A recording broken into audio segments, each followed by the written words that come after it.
আমরা তো অন্যের মুখের হাসি কেড়ে নিয়ে নিজে হাসতে চাই। কষ্ট নিবেন না কেউ আমার কথাই, আমি আমার কথা বলছি।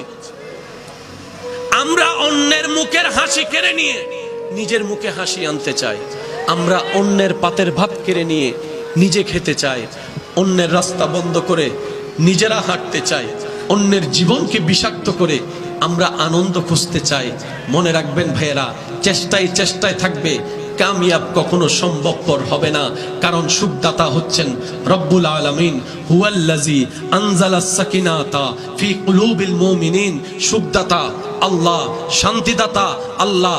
আর আল্লাহ সুখ তাদেরকে দেয় যারা আল্লাহর বান্দাদেরকে সুখে রাখে। আল্লাহর বান্দাদের যে জীবন সহজ করে দেয়, আল্লাহ তাদের জীবনকে সহজ করে দেয়। সুবহানাল্লাহ। শান্তি পাওয়ার একটাই রাস্তা, আল্লাহর দিকে তাকিয়ে আল্লাহর বান্দাদের সেবা করা, আল্লাহর বান্দাদের ইজ্জত হেফাজত করা, আল্লাহর বান্দাদের জীবন সুখে রাখা।